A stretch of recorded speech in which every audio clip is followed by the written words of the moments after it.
안녕하십니까. 바른미래당에서 보건복지 전문위원 최근까지는 여가까지 같이 했었는데요. 보건복지 전문위원 정재철이라고 합니다.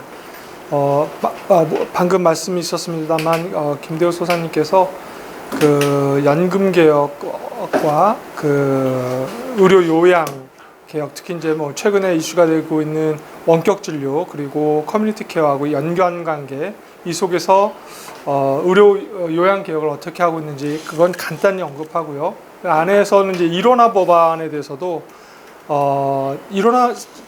공적연금 일원화 법안이 최근에 2017년 10월달에 실시가 됐습니다만 한 30여 년에 오래된 그 과정을 거쳐서 일원화가 드디어 된 거거든요. 근데 이제 그 일원화의 단초가 됐던 1985년 기초연금 개혁을 잠깐 소개하고 그 다음에 그냥 일원화 개혁으로. 그래서 제 오늘의 중점은 2004년도 이른바 지금의 일본 공적연금 제도의 가장 근간이 되고 있는, 그리고 그 근간이 되고 있는 후생연금에 맞춘 공제연금이나 사학연금이 거기에 맞춰서 개혁이 됐거든요. 그 개혁의 모체가 2004년 연금개혁입니다. 그 2004년 연금개혁은 고이즈미 정권 때 완성이 됐고 그 이후에부터 2005년서부터 이제 쭉 적용이 된 제도입니다. 그 속에서 제가 한국에 대한 어떤 시사점을 던질 수 있을까, 그리고 의료 요양 개혁을 중심으로 한국에 어떤 시사점을 던질 수 있을까를 중심으로 설명을 하겠습니다. 그러니까 제도 속에는 가급적 안다라고 하는 전제, 그런 다음에 그 다음에 주로 이제 거시경제 슬라이드 방식이라고 하는 방식을 중심으로 제가 설명을 드릴 거고요. 그 앞서서 제가 그 귀국하고 나서도 그렇습니다만 2005년 6년인가 그때 한국의 그 연금 소동 8대 연금 비밀을 비롯한 연금 소동이 굉장히 컸었을 때 제가 일본에 있었는데 참 마음이 안타까웠습니다. 그러니까 그 공적연금이라고 하는 게 국민의 공통 자산임에도 불구하고 그걸 좀 더 가꾸고 공유하는 것보다는 왜 저렇게 흠집을 내려고 할까라고 하는 문제의식에서 이번 기회에 소중한 기회를 주셨기 때문에 공적연금에 대한 올바른 이해부터 시작을 해서 2004년 연금개혁으로 넘어가고, 그래서 그 다음에 일원화 계획까지 언급하여서 소득보장제도에 대한 개혁을 마치고, 그 다음에 의료요양, 특히 의료요양이라고 하는 그 종합확보법을 중심으로 한 정보 연계, 그것이 커뮤니티 케어에서 어떻게 되고 있고, 그 과정, 그 커뮤니티 케어 중 정보 연계 와 연결되어 있는 원격 진료에 대해서 소개하는 것, 그렇게 순서를 잡아서 설명드리도록 하겠습니다. 개인적으로 일본과의 인연에 대해서 좀 예. 말씀해 주실 수 있습니까? 저는 일본에 제가 2000년도에 그 유학을 갔습니다. 유학을 가서 거기서 연수생 생활을 1년 하고 나서 거기서 석사 박사를 어느 대학에서? 예. 그 일본 와세다 대학에서 석사 박사를 마치고 그 사이에 대학에서 연구 조수로 한 3년을 근무했습니다. 그래서 거기서 제가 이제 3년 근무하게 되면 이제 뭐 후생연금부터 적용을 받고 월급도 받고 뭐 하는데요. 이제 등록금 면제되고, 그리고 나서 귀국을 해서 잠깐 뭐 정치권에 저쪽 여당 쪽에도 잠깐 있었고, 그래서 이제 이쪽으로 이렇게 오게 됐고, 그 사이에 계속 맡았던 업무들은 보건복지 관련 업무를 해왔습니다. 자, 목차를 간단히 설명드리겠습니다. 공적연금 제도 기초적 이해, 그 다음에 사회보장 개혁의 추진 경위, 오늘의 메인 포인트는 2004년의 연금 개혁의 특징과 시사점, 그 다음에 연금 개혁의 이제 전체적인 일원화 포함한 시사점, 그 다음에 의료 요양 네트워크 강화 온라인 의료, 이렇게 잡았습니다. 먼저 공적연금 제도 기초적 이해입니다. 그러니까 공적연금 제도라고 하는 것은 기본적으로 종신연금입니다. 내가 언제 죽을지 모르는 장수 리스크에 대해서 일정 정도 약속된 기간에 수급권이 발생하면 내 몸이 다할 때까지, 내가 죽을 때까지 연금을 받게 되었습니다. 이건 사적연금에서는 유기연금이라 그래서 5년 또는 10년 아니면 15년, 20년 기간이 정해져 있는데요. 공적연금은 종신연금이다 라고 하는 것이 굉장히 중요한 포인트입니다. 그래서 뒤집어서 얘기를 하면은 공적연금이 유기연금이 되면 이건 민간 침해입니다. 그래서 각자의 역할 분담을 중점적으로 해야 될 텐데 그 중점적으로 할 수 있는 가장 큰 역할 중에 하나인 공적연금은 종신보장, 언제까지 살 줄 모르는 오래 사는 리스크를 보장하는 연금이다 라고 하는 것에 포인트를 두시고요. 그 다음에 종신연금은 세대 간에 걸쳐 종신연금을 지급할 경우에는 당연히 매크로적인 다양한 변수들이, 예를 들면 평균 수명이라든가 출생률, 물가, 임금, 이자 등의 사회 경제적인 조건에 강하게 영향을 받습니다.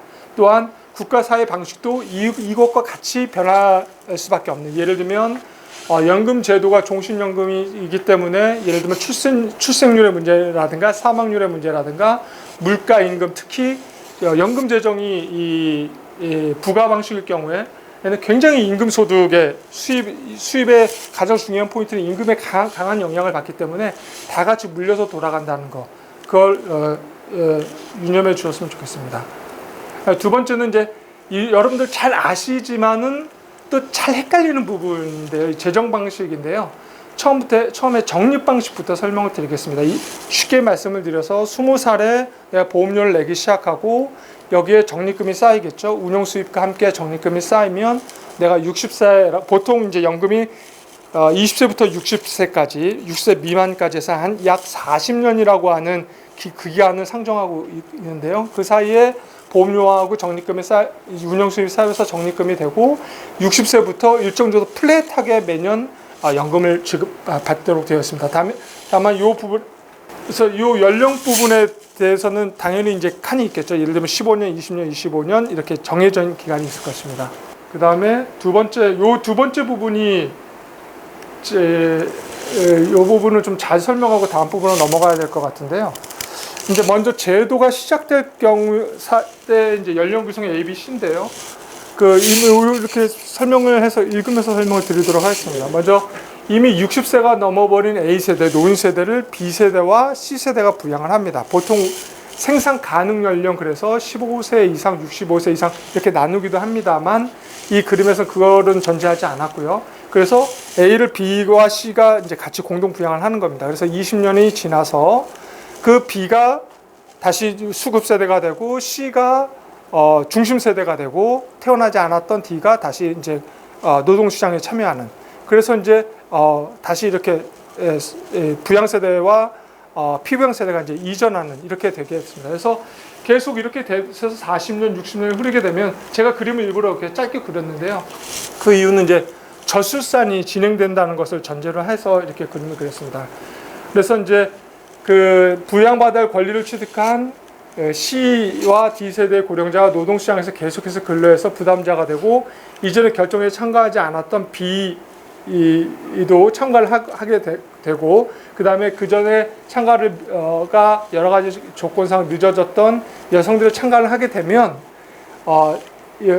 지금 그림과 같이 이렇게 줄어들지 않아서 이른바 펀지 이론이라든가 이런 것에 빠지지 않을 수 있다. 그래서 세대간 도둑질이라고 하는 것은 굉장히 좀 제한된 전제 내에서 지적이 아닌가라는 걸 이 부가 방식 속에서 알 수 있을 것 같습니다. 그리고 또 하나 제가 추가적으로 말씀드리고 싶은 것은, 폰지 이론이나 예를 들면 피라미드 이론 같은 경우에는 기본적으로 밑에 있는 사람들이 늘어난다라고 하는 것을 전제를 하고 있는데, 기본적으로 일본 연금도 그렇고 우리나라 연금도 있고 밑에 있는 사람이 준다라는 전제에 있습니다. 현재 계획이. 그래서 직접적 비교는 어렵습니다. 그래서 단순히 그렇게 논한다는 것 자체가 굉장히 연금제도나 이런 걸 잘 모르는 분들이 너무 즉자적으로 비판하는 거 아닌가라는 생각을 제가 매번 해왔던 것을 여기서 말씀드리고 싶습니다.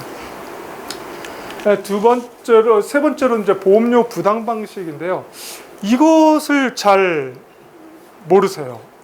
제가 이걸 깜짝 놀랄 정도로 잘 모르는데, 이 부분에 대해서는 제가 좀 시간을 좀 들여서, 이 다음 부분이 사실 제가 그림을 그려왔는데, 이 부분은 좀 시간을 들여서 설명을 좀 드려야 될 것 같아요. 먼저 우리나라는, 여기 최강 이사님 계시지만, 우리나라는 최초에 1986년도 법이 만들어지고 12월 달에 만들어지고 88년도에 실시될 때 단계 보험료 방식을 취득했어요. 그건 뭐냐면 3%의 보험료에 76%였나요 당시에? 76%라고 하는 걸 약속을 했어요. 근데 그 약속의 대전제는 뭐냐면 보험료율을 단계적으로 올린다라는 약속 하에 설계된 것입니다. 그러니까 이 입법 취지라든가 제도와의 스타트를 모르는 분들은 아니 그 당시만 딱 보면 이게 어떻게 성립됐느냐, 당시의 관료들의 태만 아니냐라고 비판할 수 있는데 그건 절대적으로 입법 취지나 회의록을 안 본 분들의 일방적인 얘기고요. 당시의 입법 취지나 제도 설계는 단계 보험료 방식이었습니다. 그러니까 생활할 수 있는 수준을 보장해주고 그 수준이 어떤 정도의 수준인지는 당시의 경제사회적 요건이라든가 당시의 경제사회적 요건이 왜 중요하냐면 미래를 투영할 때는 과거에 대한 축적분을 가지고 미래에 투영하거든요. 그렇기 때문에 당시의 경제 상황이 좋으면 미래의 경제 상황 투영도 당연히 좋을 수밖에 없고요. 왜냐면 과거 축적분이니까. 당시의 경제 상황이 나쁘다는 의미는 미래 세대한 투영도 낮게 보수적으로 잡을 수밖에 없다는 겁니다. 근데 당시 여러분들 뒤돌아보십시오. 86, 87, 88이 어떤 해였습니까? 3조 호황이었습니다. 임금 상승이 어마어마했던 시절이었죠. 그러니까 그 시절의 투영은 당시의 관료들은 당연히 미래도 좀 밝게 그릴 수밖에 없었다라는. 그러니까 인간은 인지적 한계가 있기 때문에 그걸 충분히 고려해야 된다는 얘기입니다. 그러니까 제가 이 부분을 왜 그렇게 강조를 하냐면 사실 이제 뭐 다른 부분에서도 제가 설명할 때도 그렇습니다만 예를 들면 SNS 같은 데 보면은 정말 굉장히 발언력이 뛰어나신, 그러니까 발언력이라고 하는 그 힘을 갖고 있는 분들이 이걸 모르시고 자꾸 발언을 하세요. 근데 제가 그럴 때마다 너무 마음이 아프거나 아니면 따로 불러서 얘기하고 싶은데 그럴 수가 없는 게, 그래서 만약에 이게 녹화가 된다면 좀 이게 뭐 어떻게 될지 모르겠습니다만 그분들도 이를 통해서 좀 다시 생각했으면 좋겠다라는 걸 대전제로 먼저 단계보험료 방식부터 설명을 드리겠습니다. 뭐 읽으시면 당연히 아시겠지만 보험료 수수료 장래에 걸쳐서 단계적으로 인상할 것을 사전에 예정해서 합의해서 장래 전망을 작성하고 재정 운영하는 방식을 단계보험료 방식이라고 합니다. 이에 반해서 평준보험료 방식은 보통 우리 민간보험에서 쓰는 방식입니다. 그러니까 즉 사전에 처음부터 보험료를 내가 받을 수 있는 연령의 보험료가 이제 상관없이 내가 받을 수 있는 급배에 맞춰가지고 거기서 이제 보험료를 부과하는 거죠. 물론 일본 같은 경우에도 후생연금이나 국민연금은 처음에 평준보험료 방식을 채택했습니다. 그러니까 제도의 설계를 어떻게 할 거냐라는 건 문제가 있으면 그 위에 이제 인플레가 오고 인플레가 와서 실질적으로 연금 수준이 굉장히 가치가 떨어졌을 때 연금이나 주 목적이 뭡니까? 노후 생활에 대한 실질적 보장이거든요. 액수가 중요한 게 아니라 따라서 이걸 급격하게 올리려면 보험료를 올리지 않고 급격하게 올린데 대전제가 낮은 경제 성장 분에서 이걸 메꾸겠다라고 하는 그 정도의 합의가 있으면 해결될 수 있는 문제거든요. 그렇게 해결해 왔고요. 그래서 이제 평준보험료 방식은 시간의 경과와 함께 관계없이 처음에 설정해둔 기여 수준을 그대로 유지하는 방식의 재정 방식입니다. 일반적으로 공적연금은 저부담 적정급여 또는 생활급여 방식으로 시작하는 것이 어쩔 수 없습니다. 제도 조입 초기에는 낮은 부담으로 연금 수급자에게 노후 생활에 필요한 만큼의 연금을 지급하기로 왜냐하면 가입 유인을 끌어들이는 것도 중요한 거거든요. 그리고 제도가 런칭했을 때는 빨리 가입 유인해서 성숙화시키려면 이런 조치도 필수불가결하다라고 하는, 그러니까 제반 전체적인 사정과의 밸런스를 생각해야 하는 게 굉장히 중요하다라는 포인트입니다. 그래서 낮은 연금을 지급을 해도 높은 경제 성장으로 지출보다 보험료 수입이 항상적으로 상회하게 되어 있고 적립부터 쌓아갈 수 있습니다. 1963년에 2%의 보험료를 납부한 후에 가처분 소득 98% 가처분 소득보다 지금부터 20년 내 20%의 보험료를 납부한 후에 80%의 가처분 소득이 훨씬 더 많을 것이므로 여력 있을 때 부담을 좀 더 하기로 설계한 방식이 단계 보험료 방식입니다. 그러니까 이렇기 때문에 제외국도 단계 보험료 방식을 취했었고 우리나라도 단계 보험료 방식으로 스타트한 것이지 그것이 당시 어떤 제도적인 불성실이라든가 이런 거 아니다, 사기가 아니다라는 겁니다. 그러니까 네. 제가 이 부분은 정말 좀 더 강조드리고 싶어서 말씀을 드리는 거고요. 그래서 이제 그림으로 설명하면 그렇게 단계 보험료 방식을 취하게 되면 자연적으로 부가 방식으로 이동하게 됩니다. 이건 너무나도 생각하기 쉬운 거죠. 그래서 이제 보험료를 조금씩 올렸으면 우리나라도 보험료를 조금씩 올렸어야 됐었고 올려왔습니다만 지금 현재 9% 고정보험료 방식에서 이걸 할 수 없으니 급여를 깎는 거. 저는 그 개혁 자체가 잘못됐다고 솔직히 생각하지 않습니다. 그러니까 이런 얘기하면 제가 굉장히 많이 오해를 받는데 그 얘기는 여기 지금 현재 포인트는 아니고 그래서 이제 단계보험료에서 평주보험료 방식이고요. 단계보험료 방식을 취한 이유도 이 그림에서 보시면 알겠습니다만 당시에는 대부분 3세대 가족이나 2세대 가족이나 개인적으로 용돈을 지급해가지고 부양하는 그런 거였어요. 그래서 사적 부양이 많기 때문에 내가 개인적으로 내 돈을 부담하는 것은 작게 하지만 사적 부담이 많은 겁니다. 그래서 이거를 배려해 준 거고요. 그 다음 나중에 성숙화가 되면 공적 보험료 부담이 올라가고 사적 부담이 줄어서 결국 사실 그림을 그리려면 여기 외래 쪽 경제성장까지 배려하면 좀 그래야 됐습니다만 사실 부담 방법의 문제이지 그리고 부담을 언제 하느냐 초기 하느냐 나중에 하느냐의 문제이고 더 중요한 것은 이 사이의 경제성장을 충분히 할 수 있느냐 없느냐의 문제이지 이게 무슨 어떤 사기 문제가 아니다. 또 적립방식을 왜 사전에 하기 어렵냐면 자기 부담을 하고 또 사적 부담까지 하려면 초기 부담이 너무나도 많이 든다는 거죠. 근데 어차피 연금이 성숙되면 사적 부담은 줄어들 거거든요.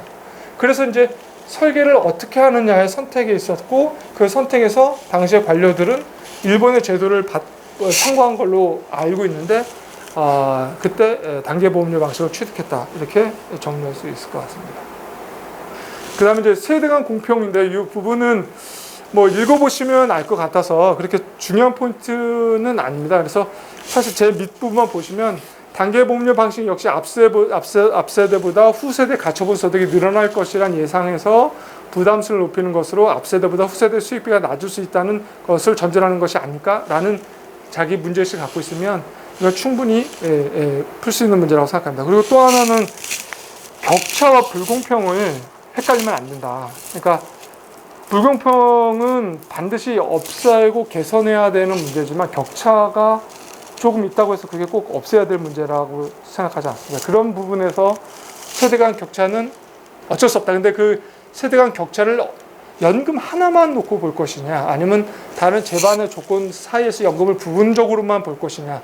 아까도 말씀드렸지만 사적 부양과 공적 부양이 비율이 달랐던 시대까지 통틀어서 계산하는 것이 중요하지 않을까. 최근에 사설이나 이런 데서 보면 20년 전, 30년 전은 돌아가고 싶다라고 얘기하는 사람들이 있는데 그거는 굉장히 저는 좀 잘못된 얘기인 것 같고 당장 저만 해도 30년 전이면 굉장히 생활이 지금처럼 유탁하지 않았고 그런 여러 가지 재반 조건들, 물적 어떤 조건들도 다 고려해야 되지 않을까 그런 생각을 합니다.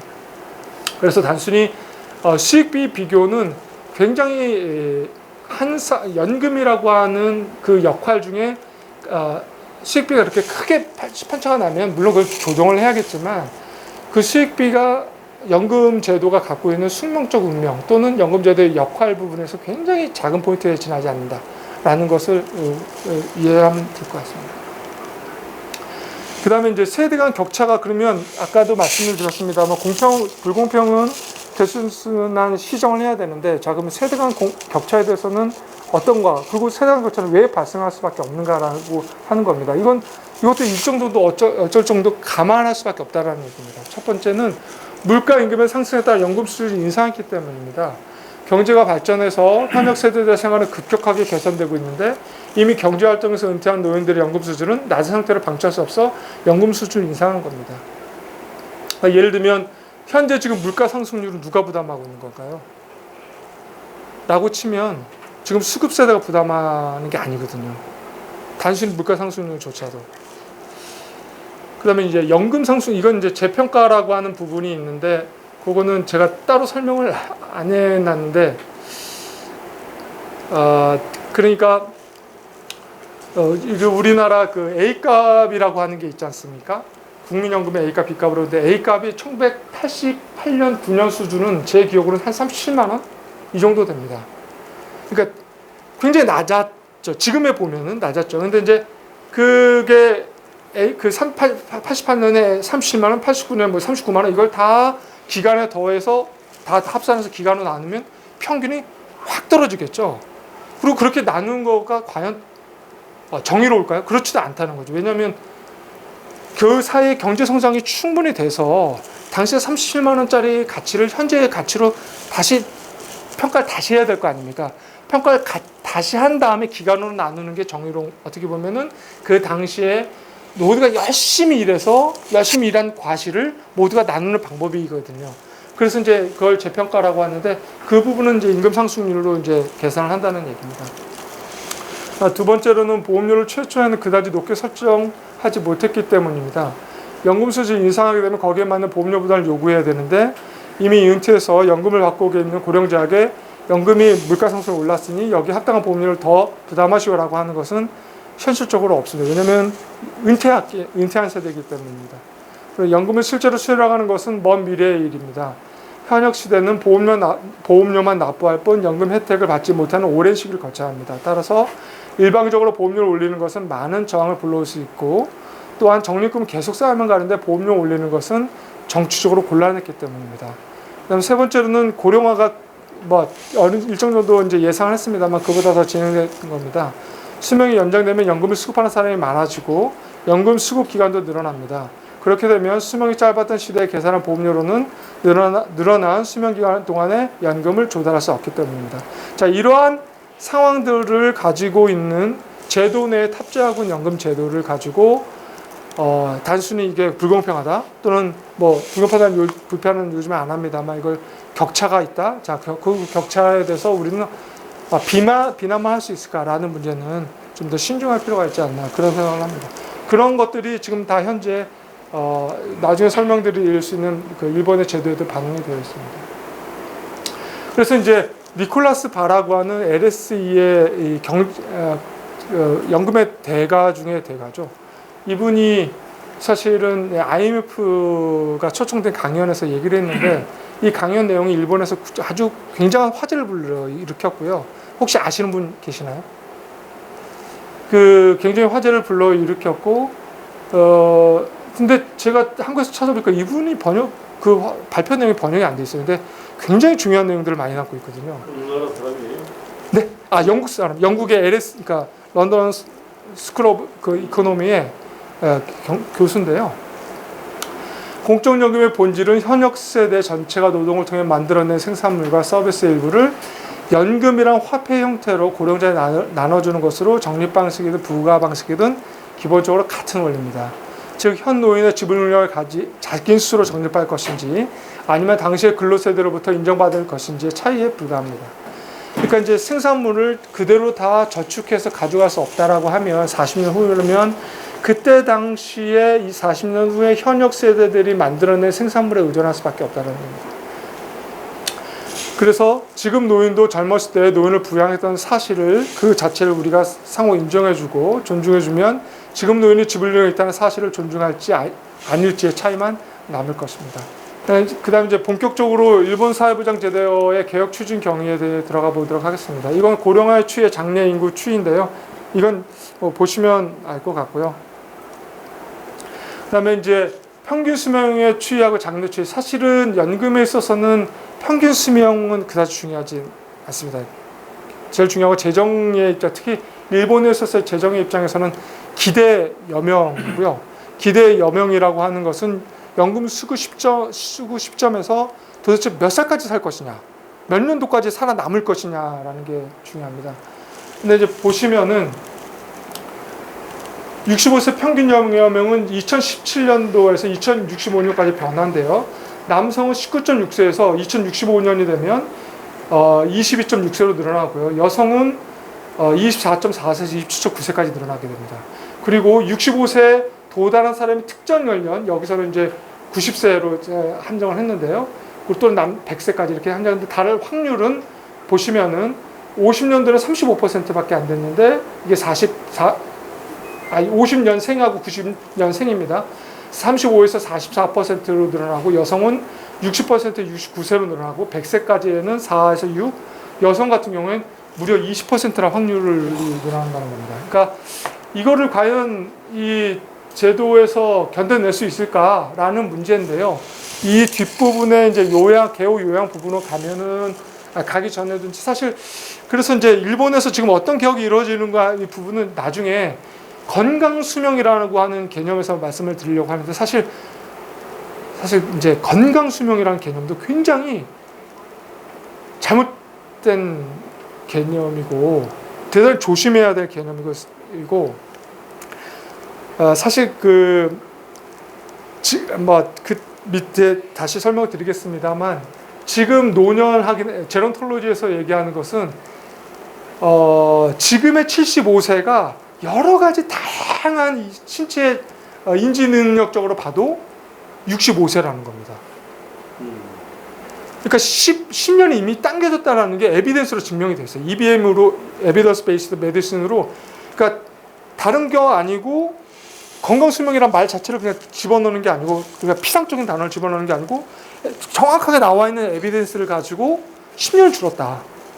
그러면 그 줄어든 10년을 가지고 100세를 살아야 된다라는 게 지금 일본에선 가장 중요한 개혁 포인트, 그러니까 개혁의 기본 베이스입니다. 그러니까 배경입니다. 그게 공유가 안 되는데 그래서 그때 비로소 100세까지라는 얘기를 할 수 있는 거지.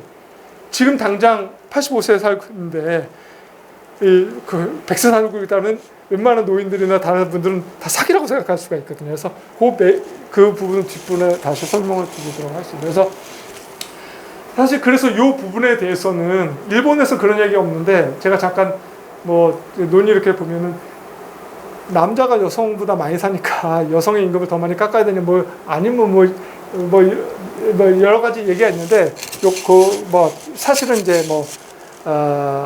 남성보다 여성이 이렇게 나온 것은 결과적인 거고요. 사실 우리나라 국민연금 제도는 풀네임으로 국민연금 보험제도라고 하는 것이 사실 들어가 있어야 되고 그래서 국민연금과도 국민연금과가 아니고 국민연금 보험과여야 되고 법도 국민연금 보험법으로 바꿔야 됩니다. 그래서 제가 이거는 최도자 의원실을 통해서 법안을 발의를 했고요. 이미 나와 있고요.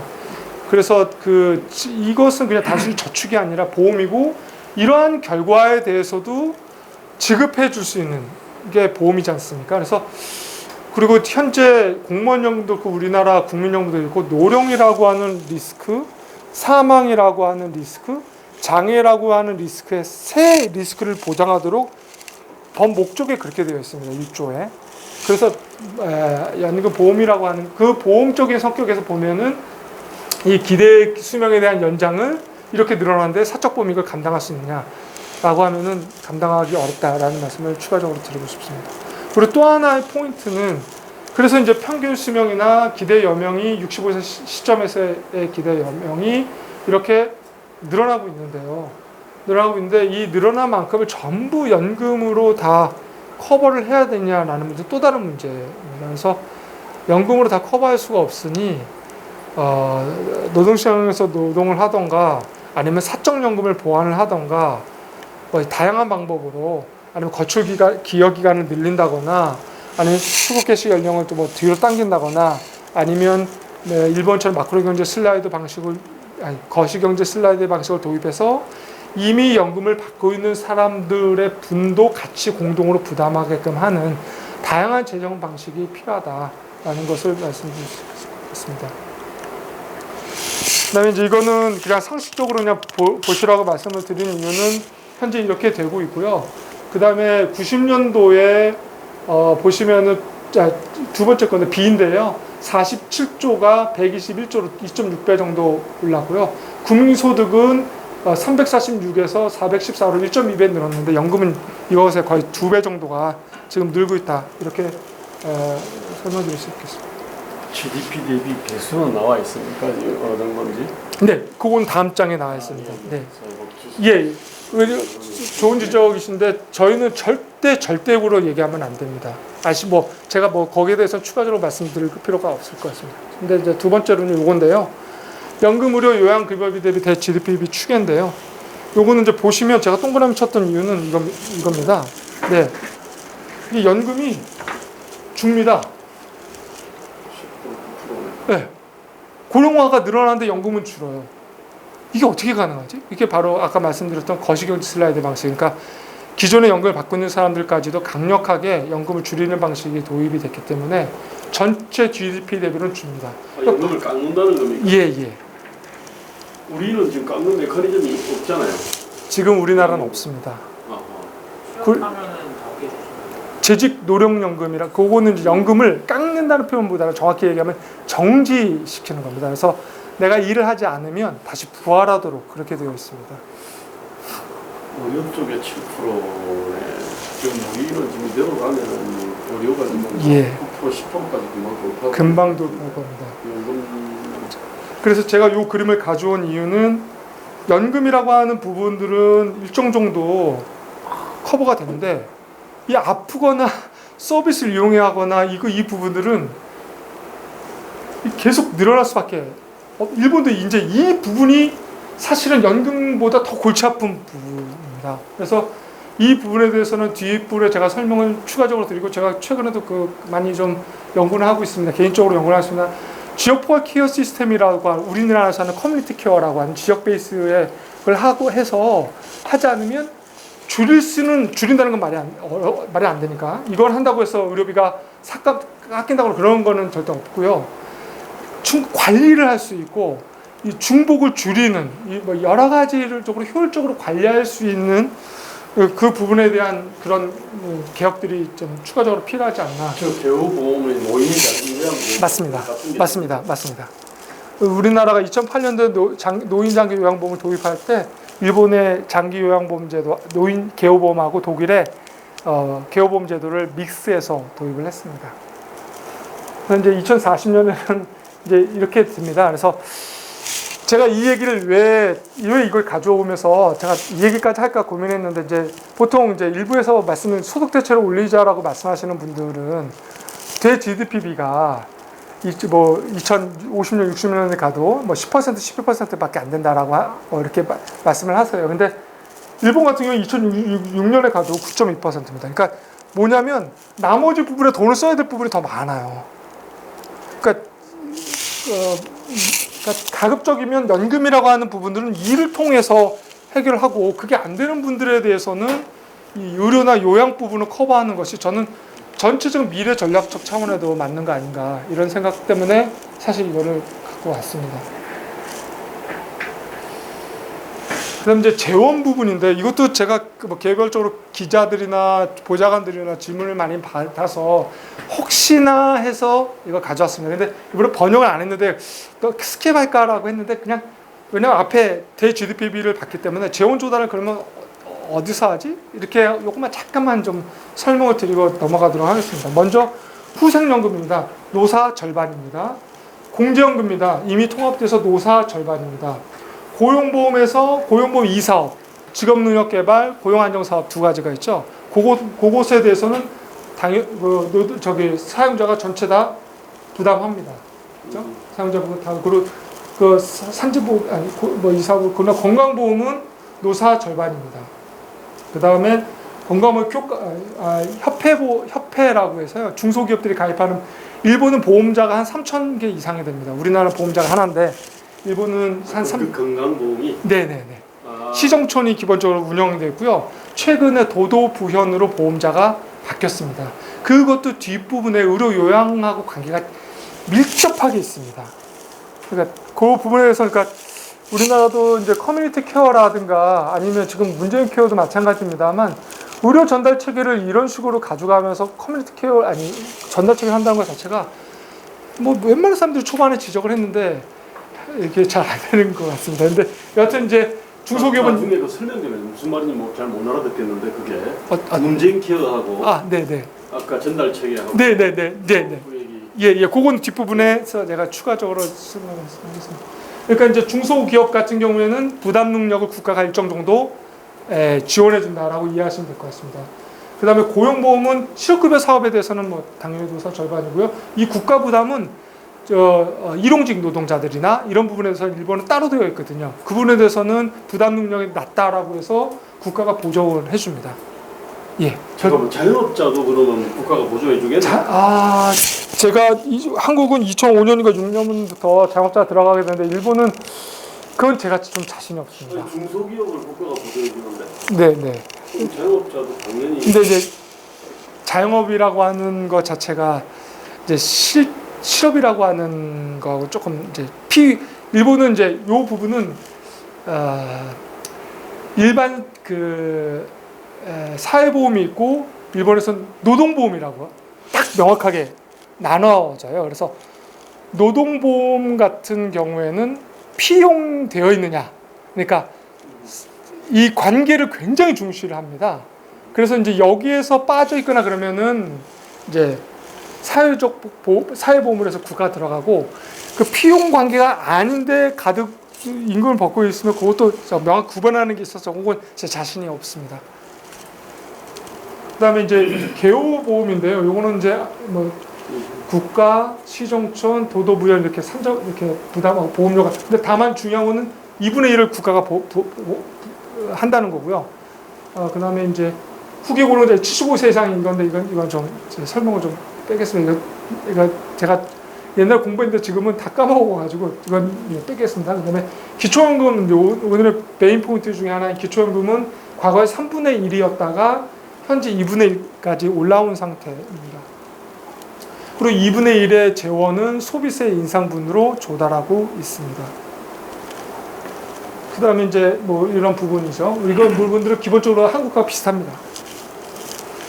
그래서 자산 수입, 그 다음에 국고 부담이 국고가 한 33.1조 되고요. 보험료 부담이 전체 한 70조, 그러니까 700조 정도 되고요. 지방 부담이 13.8조 원 정도 됩니다. 그래서 이제 이렇게 재원 구성은 이렇게 되어 있습니다.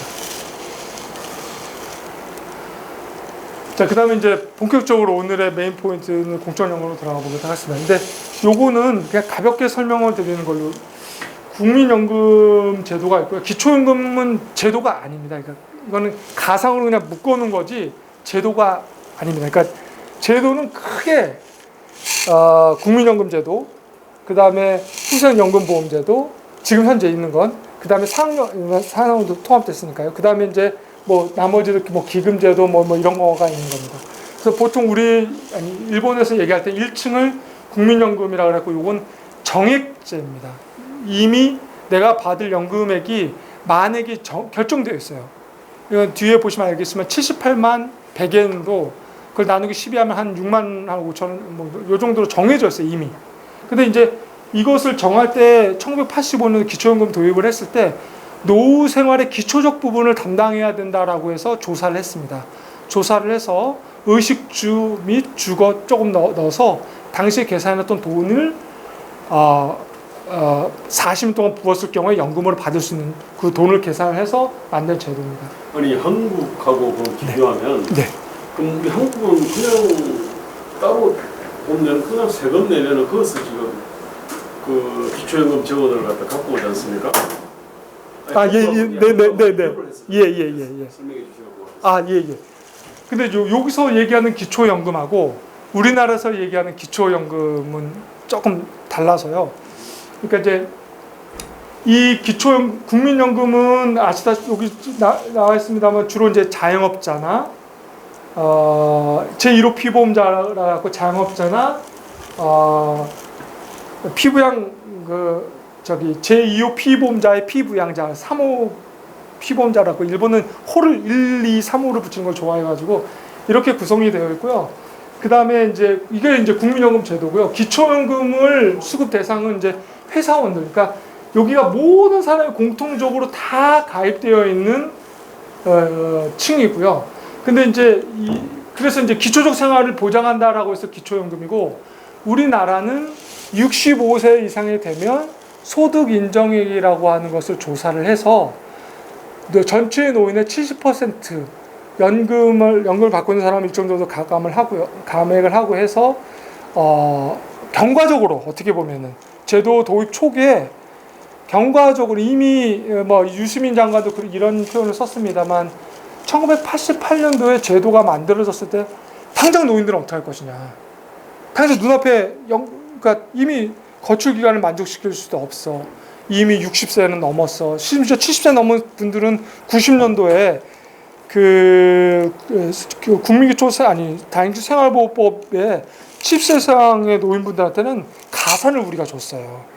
잘 모르시는 분들 굉장히 많은데, 그래서 그런 분들한테만 조금씩 찔끔하다가 경로연금 도입되고 그러다가 이제 기초연금이 된 건데, 그 연금은 당시의 노인들 이미 나이가 들어온 사람을 어떻게 할 것이냐라는 문제의식이 있었는데 당시에 그걸 그냥 패스하고 넘어온 거죠. 그래서 유시민 장관은 당시의 제도를 보고 이건 불효다라고 했던 거고요. 그런 것을 조금이라도 수정하기 위해서 소득 대체율은 장기적으로 76%에서 60% 떨어졌다가 50%로 장기적으로 2028년까지 떨어진 설계를 국민연금법에 박아놓고, 자 이렇게 떨어지니 그거 보완분 플러스 경로연금하고 섞어서 만든 게 기초연금으로, 기본적으로 이제 이거하고는 이제 다른 거죠. 이거는 연금을 낸 사람들이 받는 겁니다. 오케이. 예. 그러니까 아까도 재원 구성을 제가 그래서 말씀을 드린 게, 이게 기초연금은 반이 보험료 재원입니다. 그러니까 이게 국가에서 돈이 따라 붙으려면 이 돈을 낸 기록이 있어야 돼요. 매칭을 해. 네. 근데 매칭도 내가 먼저 국가가 소액금을 내줄 테니까 너 보험료 내가 아닙니다. 철저히 자조 원칙인 거죠. 그러니까 사회보험이라고 하는 게 기본적으로 부담 능력이 있을 때 부담하는 거고, 그게 없을 때는 국가가 지원해준, 아까 말씀을 드렸지만 그게 노동보험하고 사회보험 차이라고 하면, 이거는 보험료를 낸 사람들만 철저하게 내가 구제해주겠다라는 겁니다. 그러니까 나는 실업자라도 그냥 내야 돼. 안 됩니다. 실업자라고 해도 내가 실업이 한 것을 증명해야 됩니다. 그러니까 모든 것들이 다 자기가 증명해야지만 되죠. 아니 실업자가 하더라도 네. 딴 데서 해서 돈을 내야 되는 거 아닌가요, 저거? 실업자는 그러면 그 실업 기간에 면제해 줍니까? 면제해 줍니다. 그거를 이제 전액 면제, 4분의 3 면제, 2분의 1 면제, 4분의 1 면제 방식이 다단계 면제 방식, 제가 오늘 그거를 안 갖고 왔는데요. 그래서 면제 방식이 있습니다. 그리고 면제한 분만큼 국고부담이 투입됩니다. 투입돼서 나중에 내가 연금 받을 때 그걸 합산하도록 되어 있습니다. 그래서 약간 제가 어느 수준에 맞춰서 이걸 얘기해야 될지 잘 모르겠습니다. 이거 잠을 좀 모르실 거예요. 왜냐면 이미지가 하기가 쉽지가 않아서요. 다만 이 부분은 철저히 내가 보험료를 내야지만 성립될 수 있는 제도다라는 것만 기억해 주시면 됩니다. 이게 성립 안 되면 가난한 사람은 어떡하냐? 일본의 생활보호제도의 구제를 받으면 됩니다. 그래서 역할 분담이 되어 있습니다. 우리하고 다르네. 예, 다릅니다. 저게 아까 7만 원 정도? 이거 예, 한 6만, 지금 조금 더 떨어졌어요. 6만 원 정도로 생각하시면 됩니다. 예, 그 우리로 좀 60만 원. 60만 원 정도 듭니다. 우리도 그게 있잖아요. 기초생활보장이 그거 아니에요? 아니, 그러니까 이제 요거는 보험료를 낸 사람들만 적재에 보장되는 거고. 그거는 보험료하고 상관이 없는 예. 네네네. 근데 요거는 이제 보험제도라는 겁니다. 네네네. 그래서 이제 그렇게 되어 있고요. 이렇게 이제 통합이 되어 있고, 한 3,900만 명 정도가 이제 피보험자로 가입되어 있고요. 그 위에 확정 기여형, 확정 급여형, 뭐 이건 DCDB 이건 아시죠? 그래서 그다음에 이제 후생연금 기금하고 대행 부분은 제가 따로 논문 쓴 게 있는데요. 좀 솔직히 좀 복잡해가지고 한국 가서 논문 쓴 게 있습니다. 근데 좀 복잡해서 이건 뭐 지금의 포인트도 아니고요. 그다음에 이제 연금 지불 퇴직급여라고 해서 요거는 나중에 뒷부분에 일어날 때 직역가산 부분이, 그러니까 공무원이 민간보다 좀 더 많이 받고 있는 부분을 연금화 시켰습니다. 한국하고 비교를 좀 해주시면 좋았겠습니다. 예. 국민연금하고 공무원 연금도 있고 퇴직금도 있잖아요. 네네네. 뭐 등등등 그거 비교를 좀 해주면 퇴직연금 들어가고. 네네네. 그러면 요거는 제가 사실 한국의 기초연금하고 비교하는 것은 전 말이 안 된다고 생각합니다. 안 맞습니다. 그렇죠, 안 맞네요. 이건 오히려 A값하고 비교하는 게 맞아요. 예. 이건 A값, 그러니까 정액이기 때문에 그래서 참 이게 좀 어렵게. 또 정확하지가. 그러니까 이제 일본이 사실은 너무 복잡하게 만들어. 아니 이렇게 보면은 뭐 말이 된다고 했는데 이렇게 복잡하게 이렇게 뭐 해가지고 모르겠어. 나는 일본이 왜 이랬는지. 복잡하네. 좀 약간 봉건제 유산 같기도 하고, 봉건제주 유산 같기도 하고. 근데 이제 제가 잠깐 언급을 좀 하면요. 가장 서양 중에 가장 가까운 데가 일본은 비슷한 데가 어디지? 요거로 치면 프랑스가 더 복잡한 걸로 알고 있습니다. 근데 이제 아마 이게 아시다시피 공제조합이나 길드 방식에서 역사적 연역이 있는 제도이기 때문에요. 예, 그래서 한 번 더 제가 한번 설명해 보도록 하겠습니다. 그 한국하고 잠깐 비교해서 그럼 요거는 그냥 우리가 각 제도들이 갖고 있는 공무원연금이든 현재 군인연 뭐 퇴직연금은 군인연금 그게 없습니다만 사학연금, 공무원연금 지금 일부분이라고 그냥 생각하시면 될 것 같습니다. 이렇게 하겠습니다. 그 1인당 GDP의 몇 배, 약간 몇 퍼센트 이런 개념이 있습니까? 1인당 GDP 10%를 준다, 예컨대 뭐 이런 개념들이 있는 건지. 그거 있습니다. 그게 있습니다. 그 액수는 이게 1년간 지급된 기초연금 액수가 있기 때문에요. 그거는 충분히 예. 요것도 다 액수 다 대-GDP로 뽑을 수 있습니다. 그다음에 이제 이래서 이제 1층 부분은 정액이고요. 2층으로는 이제 자기가 낸 만큼 이제 비례하도록 이렇게 삼각형이 되겠죠. 소득 비례형인가요? 예. 후생연금이? 네네. 그게 다르네, 그 뭐냐고. 그게 그래서 아까 제가 빚값이라고 말씀을 드린 겁니다. 근본적으로 다른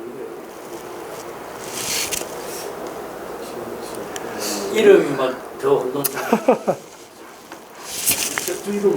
왜냐면 요거를 조금 이해를 하셔야지 뒷부분에도 또 가긴 가는데. 오케이. 예, 그러면 일단 넘어가겠습니다. 예. 내가 이거 그림을 잘 그려왔네요. 사실은 다 스킵할까 했는데. 아니 근데 제일 왼쪽에 있는 건 뭐예요?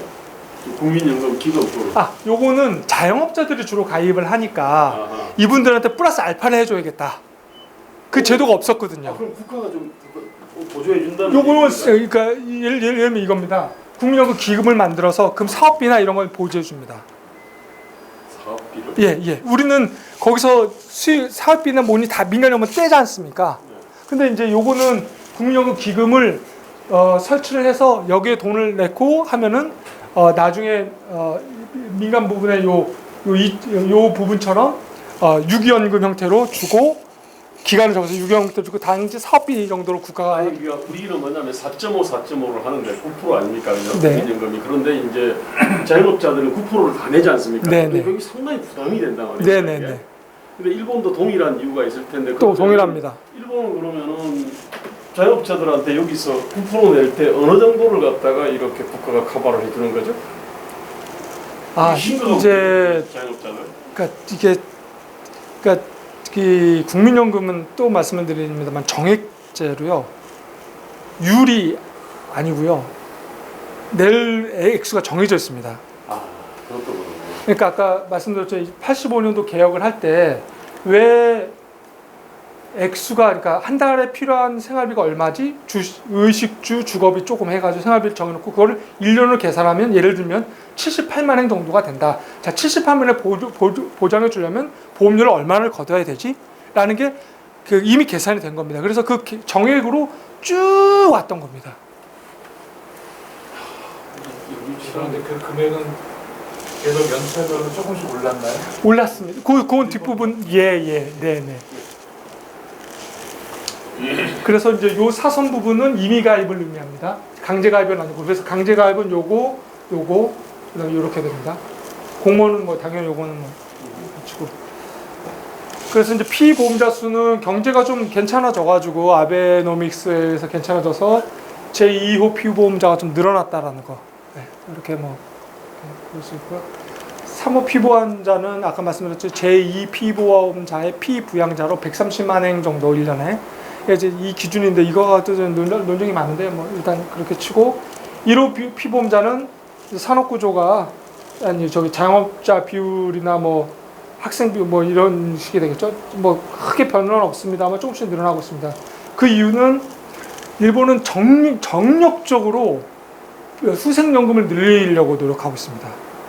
아시는 분은 아시겠지만 후생연금을 왜냐하면 사업주 부담이 있기 때문에 정력적으로 후생연금을 늘리려고 합니다. 이거는 뒷부분에 거시경제 슬라이드 방식으로 설명을 할 때도 제가 추가를 하겠습니다만 이 부분은 이제 이렇게 경향적으로 늘어나고 있다. 그래서 전체 한 6,700만 명 정도 된다는 겁니다. 그다음에 이제 요거는 전체적으로 어느 정도인가라는 겁니다. 한 국민연금은 이렇게 되어 있고 수급자 수가 350만 명 되어 있고 평균 가입 기간은 384개월 정도가 되고요. 평균 연금액은 5만 5천 원. 근데 왜 아까 6만 5천 원이라고 그러는데 왜 5만 5천 원이니까 아까 말씀드렸듯이 자기가 실업할 때 보험료를 납부 안 한 기간들이 이제 만액에서 빠지게 됩니다. 그러니까 그릇이 이만큼 차여 있었는데 내가 보험료를 안 내면 나 40년 동안 너가 보험료 정해진 정액 보험료를 40년 동안 내면 내가 이만큼 약속해줘. 근데 네가 보험료 안 내면 자꾸 물이 줄어드는 겁니다. 똑같이. 그래서 결국 이렇게 평균은 줄어든 거고요. 근데 국민연금 피보험자 수가 안 돼. 예. 정력 아니 난 기초연금처럼 생각했는데 그러면은 이게 뭐 몇천만 명이 된 게 아니고 희한하네. 그러니까 이제 국민연금하고 기초연금하고 또 헷갈리신 것 같은데. 예. 국민연금 제일 밑에 쫙 깔려 있지 않습니까? 예. 근데 실제로 피보험자 수는 지금 1,500만 하고. 그래서 요 그림을 다시 보시면 이 국민연금 기초연금에 대한 것은 자영업자든 회사원이든 공무원이든 다 들어가 있습니다. 다 해당되고. 예. 근데 여기에서는 1,500만 명밖에 안 되는 거죠. 1,500만 명 1,500명 아까 그래서 여기서 설명드린 것처럼 한 요 정도 순서가 됩니다. 그다음에 요거고요. 그다음에 적립금은 한 9조 정도가 있고요. 지금 급속하게 줄고 있습니다. 부양 비율은 이렇게 되고요. 월 보험료가 16,410엔 정도 됩니다. 그러니까 이걸 아까 소장님도 말씀하셨지만 이걸 본인이 다 부담해야 되니까 결코 작은 돈은 아닙니다. 피용자연금, 후생 이렇게 일본은 국가공무원하고 지방공무원하고 나눠져 있습니다. 우리나라처럼 하나로 되어 있지 않고요. 그래서 이제 이렇게 요거는 그냥 이렇게 보시면 됐고 이건 제가 최신 데이터로 다 조합을 해서 갖고 온 겁니다. 그럼 이제 연금액인데요. 후생연금 근데 일본 연금액은 이게 보실 때 모델 연금이라고 하는 개념이 있습니다. 근데 이게 왜 중요하냐면 우리가 소득 대체율 뭐 40%, 50%라고 하지 않습니까? 근데 여러분 그게 제가 65세 이상이 되면 돈을 얼마 받을지 이미지 하실 수 있나요? 한국은 없어요. 왜냐면 40년 가입 기간, 평균 가입 기간하고 자기 가입 기간하고 딱 맞춰서 계산해 버렸기 때문에 자기가 그거보다 많으면 소득 대체율이 떨어지게 되어 있고 적으면 소득 대체율이 올라가도록 되어 있어요. 그래서 이미 내가 얼마 정도 받을지 몰라요. 다만 이제 많이 개선이 돼서 당신이 이 추세대로 나간다면 연금은 얼마 받을 수 있습니다라고 해서 액이 이제 우편으로 오게 됐죠. 굉장히 많이 좋아졌습니다만 일본은 기본적으로 계산을 할 때 국민연금도 계산하지만 가장 많은 웨이트를 차지하고 있는 후생연금 중심으로 계산을 합니다. 그래서 모델 세대라고 하는 게 있는데 40년 후생연금에 가입하고 그동안 평균 수입이 후생연금의 남자입니다. 여자 기준이 아닙니다. 남자의 평균 수입과 동일인 남편과 40년간 죽도록 일 안 하고 집안에서 가사라고 하는 일만 전념했던 이렇게 둘로 딱 상정한 겁니다. 그 가정을. 그래서 상정해서 소득적 대체를 할 때 후생연금 대상으로 하고 국민연금 정액이라 이렇게 빼서. 그래서 계산하면 이거 보너스 포함된 금액입니다. 이게 이제 평균 보수 월액이에요. 이 월액에다가 1000분의 5.481 이건 이제 우리가 보통 지급 승률이라고 하는 개념입니다. 이게 옛날에는 10까지 된 적이 있어요. 그때 당시 소득 대체율은 70 몇 %였습니다. 근데 이게 제 기억으로 2003년인가요? 그때 그 전에는 7점 몇까지 떨어졌다가 다시 또 떨어져가지고 5.481로 떨어진 겁니다. 그 다음 이제 다시 하면 대충 보수비례 부분에서 이 모델에서 나올 수 있는 건 요 사람이 받을 수 있는 돈입니다. 받을 수 있는 돈이 89,000엔 정도 됩니다. 그 다음에 같은 두 사람이 받는 거니까 기초연금이 지금 65,000원 정도 되니까 곱하기 2를 하면 한 달에 154,896원 정도가 연금으로 받는다. 모델 이런 가정에 있는 사람은 아니 전업주부도 연금을 더 가입했나요? 기초연금가 왜 2배가 되죠? 예. 아니 지금 6508 아닙니까? 그죠? 예. 그래서 돈은 남편이 내는 거 아니에요? 돈은 후생연금 제2 피보험자가 공동으로 부담을 합니다. 그러니까 내가 이게 또 참 복잡한데요. 그러니까 제가 와이프하고 지금 같은 예, 같이 셀러리맨을 하고 있는데 제 친구는 그 전업주부예요. 그러면 우리가 벌었던 돈을 일부를 이 사람의 연금으로 메꿔주는 방식입니다. 그걸 제 사모 피보험자라고 합니다. 어쨌든 전업주부 있잖아요. 네, 저분이 어쨌든 남편이 돈을 대줘가지고 낸 거 맞죠? 네 맞습니다. 네, 그러니까 이제 받는 거죠, 그죠? 그렇습니다. 그래도 네, 곱하기 예, 15만 4천. 저 41만 원이면은요, 저게 지금 현재 그 일본의 국가 공무원 평균 월급이에요, 저게. 맞아요. 비슷합니다. 뒤에 부분 그러니까 이제 연금은 거의 맞춰놨어요. 그러니까 그 셀러리맨하고 공무원의 그 연금 수준은 거의 맞춰놨다는 건 지급률 다 맞춰놨기 때문에 뒤집으면 모수가 비슷하다는 얘기입니다. 그 일본 공무원이 한국 공무원보다 훨씬 가난해요. 가난해요. 아니 그거밖에 안 받는다고? 네. 100몇만 밖에 안 돼? 400. 아니야, 410만 원인데. 아 410만 원? 월 연금 우리가 한국은 지금 기준소득 월급으로 따지면 월 한 500, 한 3, 40만 원. 맞습니다. 않습니까? 예, 예. 그러니까 일본이 원래 낮고요. 그 다음에 또 저런 산식으로 해서 연금은 우리보다 훨씬 낮죠. 우리는 만약에 40년 공무원 생활했으면 그러면은 예. 다 저들은 그래도 150만 원 안 되겠는데? 120만 원? 이제 이렇게 그러니까 요 액수가 이제 모델이고요. 근데 이제 와이프가 일하고 그러면 이제 당연히 이제 요 액수보다 더 늘어나겠죠. 네. 그래서 이제 소득 대체율을 하시면 7.7. 예, 30.70%. 근데 소득 대체율이라는 개념도 제가 뒤에서 자세히 설명할게요. 이게 굉장히 쓰는 사람마다 다 달라가지고 참 여튼 요 정도 수준입니다. 그러니까 이제 한국은 소득 대체율 40%라고 했을 때 1인 기준이에요. 근데 일본은 소득 대체율 37.7%라고 하는 건 1인 기준이 아닙니다. 아까 말씀드렸듯이 2인 기준이에요. 근데 이 기준이 도대체 전체 웨이트에서 어느 정도 차지하고 있느냐 데이터가 있습니다. 제가 못 가져왔는데요. 많이 줄고는 있습니다. 많이 줄고는 있지만 결코 소득 대체율 1인 기준 40%가 저는 낮은 수준이 아니라고 생각합니다. 아니 근데 그래도 마누라가 만약에 죽었다 해도 네. 그 기초연금 2만 5천 원만 날아가져. 맞습니다. 네. 둘이서 지금 대충 그러니까 150만 원, 154만 원 정도. 예. 그 정도 갖고 사는 거죠. 네네. 그래서 뒤에 보면 아시겠지만 퇴직금이나 이런 게 좀 한국보다 두터워가지고요. 액수로 제가 갖고 왔습니다. 그럼 그다음에 이제 그렇게 됐고요. 국민연금은 지금 78만 아까 말씀드린 100원 곱하기 실제 납부기간 면제기간 해가지고 480일 40년을 나누면 이렇게 된다는 겁니다. 그러니까 요거는 이제 일단 만액연금이라고 풀펜션을 잘 모르는 사람들이 많은데 비커에 물이 가득 찬 상태예요. 그래서 일본 같은 경우에는 거기다 물을 더 붓잖아요. 그 보험료 더 내잖아요. 그럼 낸 부분을 돌려줍니다. 풀펜션이기 때문에. 근데 잘 모르는 사람은 풀펜션이라는 말을 함부로 쓰는데 그게 아니고 우리나라는 더 내도 가입기간을 인정해 줍니다. 제가 그것 때문에 공단하고 전화를 해가지고 자기네들은 그래서 풀펜션이란 말은 일본에서만 쓰지 한국에서는 적용이 안 되는 것 같다라고 얘기를 하더라고요. 그래서 뭐 그거는 그렇고요. 예. 그다음 이제 소득 대체율입니다. 이게 아주 저는 중요하다고 생각하는데요. 이거 아까 뭐 분자에 들어가는 후생연의 표준적 연금이 아까 41만 원이었잖아요. 남자 피보험자 평균 가처분. 이 분모는 가처분 소득이에요. 근데 분자는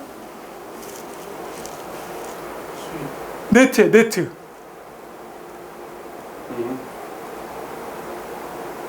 잠깐만요.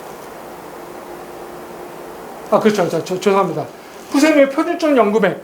그러니까 아까 15만 얼마라는 돈 있지 않습니까? 네네. 그거에다가 이제 평균 가처분 소득이 40 얼마였지 않습니까? 41만 원? 근데 왜 이거는 그로스로 잡고 이건 네트로 잡느냐?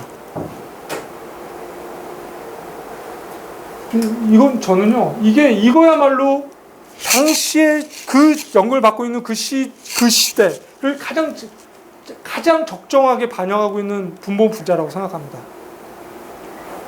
그러니까 이게 좀 어렵나요? 제가 볼 때는 네. 이게 아마 학자들한테는 설명을 그렇게 할 필요가 있는데 여기 네. 그냥 학부들을 설명하는 게 좋을 것 같아요. 알겠습니다. 예. 그래서 이제 임금상수인에서 뒤에 설명하는 슬라이드 적용률을 빼면은 이건 점점 줄게 되어 있고요. 이건 임금상수인을 변화하도록 되어 있습니다. 자, 그 다음에 이 뒷부분은 거시운전에 시달려 이거는 뭐냐면 이제 점점 이거 뒷부분을 설명합니다만 2014년도에는 62.7까지 올라갔어요. 그 이유가 올라간 게 뭐냐면은 분모인 이 가처분 소득이 줄어버린 거예요. 그러니까 소득 대체율이 올라가 버린 거거든요. 근데 이제 이걸 아베노믹스가 돼가지고 이게 올라가니까 점점 떨어진 겁니다. 그 다음에 이제 연구 수급 개시 요것도 잘 헷갈리는 사람이 많은데 일본이 최소한 50%를 보장해주겠다가 법에 약속을 했어요. 근데 그 약속은 최초의 수급 개시 연령대만 그런 겁니다. 그 위에는 떨어지도록 돼 있어요. 그러니까 죽을 때까지 50%를 보장해주는 게 아닙니다. 의미 없는 약속을 했네요. 근데 이게 사실 되게 중요한 포인트긴 한데, 예.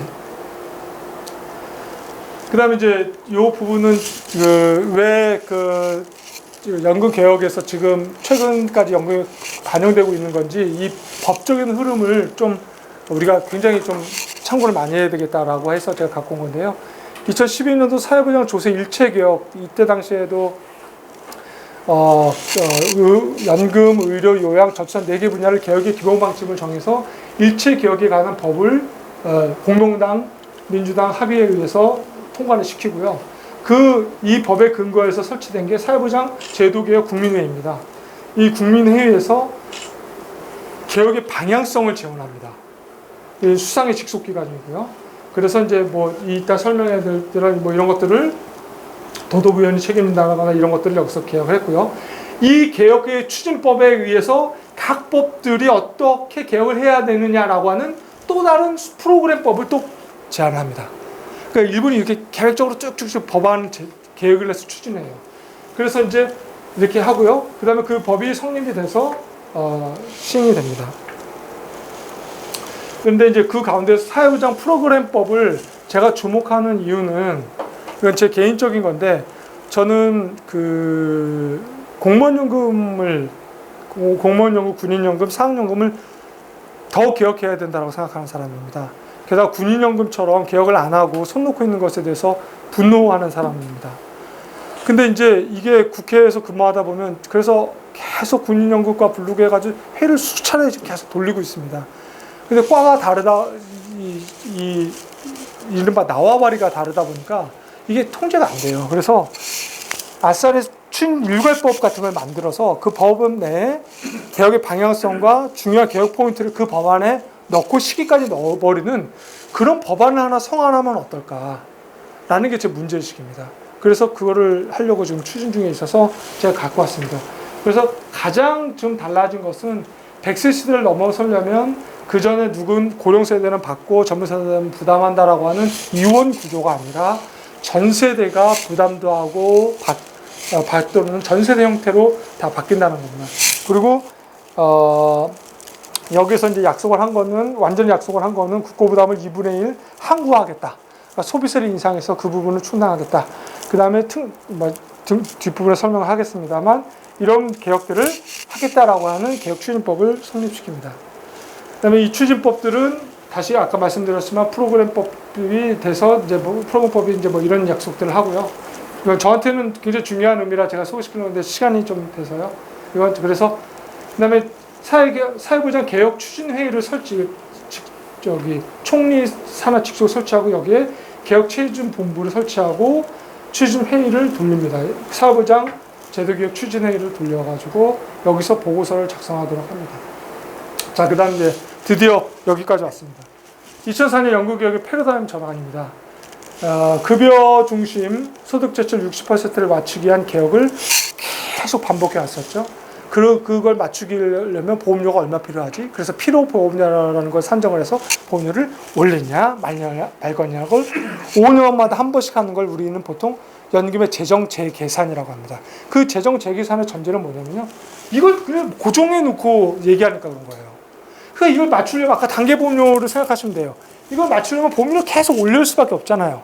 근데 계속 올릴 수밖에 없으면 정치적으로 얼마나 리스크가 크겠어요. 그러니까 밀어놓은 거죠. 이런 개혁을 더 이상 안 하겠다. 안 하려면 어떻게 해야 되느냐. 기여 중심으로 간다. 기여를 어떻게 중심을 잡느냐. 미래 보험료를 고정시켜버리겠다. 미래에 아무리 내도 내가 미래 천정을 그어버리겠다라는 겁니다. 그걸 18.3%로 고정시켜버리겠다라는 겁니다. 그러니까 내일 돈이 이 상태에서 고정이 돼버리는 거예요. 자, 그 다음에 내가 그 기간, 그 다음에 그러면 어떻게 하면 보험료를 낮게 유지할까? 그래서 어떻게 하면 미래 연금액을 높일까만 이제 고민하면 됩니다. 왜냐면 보험료를 낼 돈은 이미 정해져 있기 때문에. 그러려면 경제 성장을 하든, 아까 말씀드렸습니다만, 보험료가 낮은 국민연금 가입자들을 보험료가 그나마 조금 높은 후생연금으로 빨리빨리 전환을 시키든가, 뭐 여러 가지 방법들이 있겠죠. 노력 지수들이 여기에 이제 막 들어가게 됩니다. 그래서 이 그림을 설명하는 게 가장 좋을 텐데요. 보험료가 고정됐습니다. 18.3%로. 적립금은 2004년 기준으로 100년 후인 2104년도에 당시 기준으로 1년치만 갖도록 정했습니다. 더 이상 갖지 않는 걸로.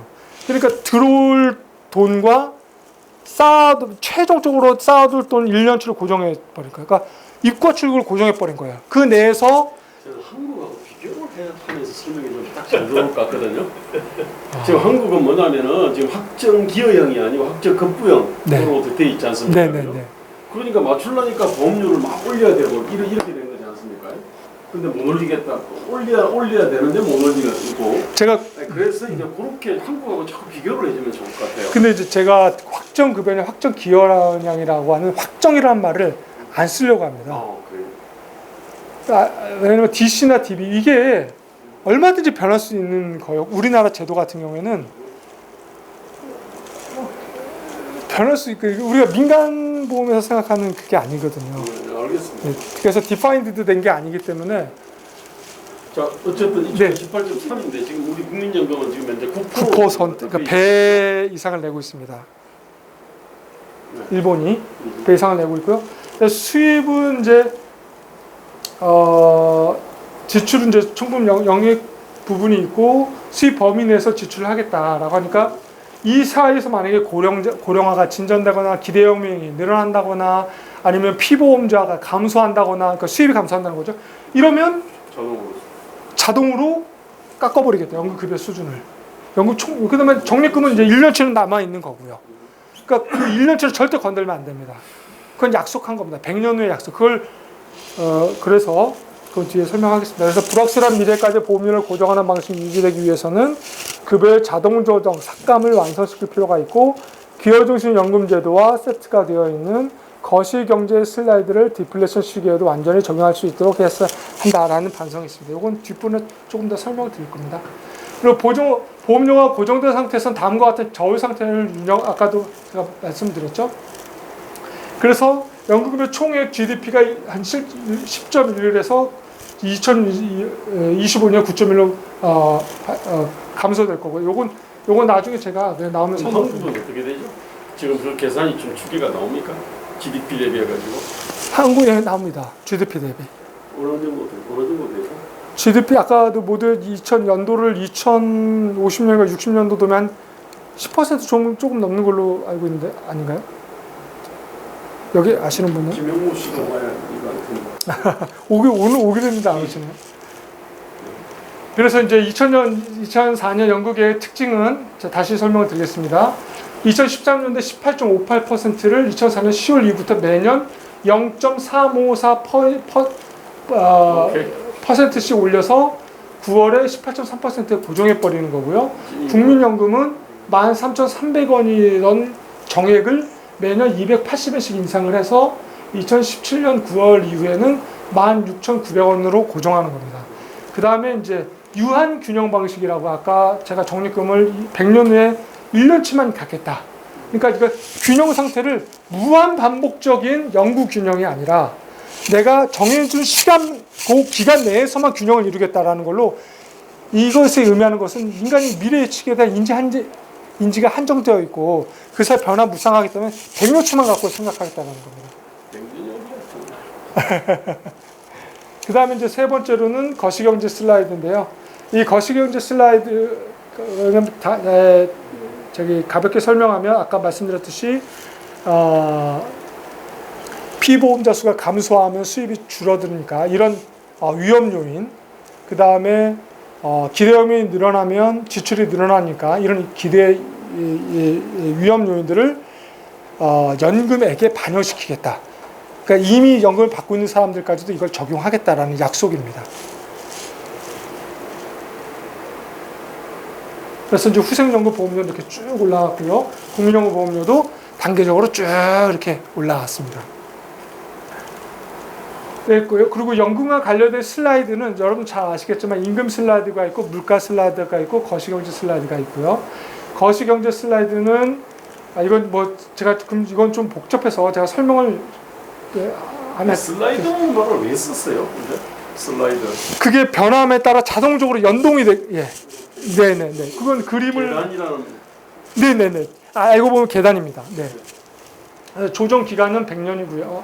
아니 조정 기간은 100년 동안의 연금 적립금이 1년치가 흔들리지 않게 되면 거시경제 슬라이드 연금을 깎는 방법이니까 그 깎는 방법이 굴러가다가 100년치가 유지됐네? 아니 1년치가 유지됐네? 그러면 거기서 멈춥니다. 그럼 연금이 안 깎이겠죠. 근데 100년치가 1년치가 위험받을 또 5년마다 얘네들 재정 검증을 하니까 5년 위험할 것 같아. 1년치가 밑으로 돌 것 같은데 그러면 슬라이드가 자동으로 발동됩니다. 법 개정이 아니고요. 자동 발동이 됩니다. 자동이 발동이 돼서 이미 연금을 받는 사람은 연금을 막 깎아가요. 이게 이제 지금 재판이 많이 걸려 있거든요. 이게 재산권 침해당인데 다 이길 겁니다.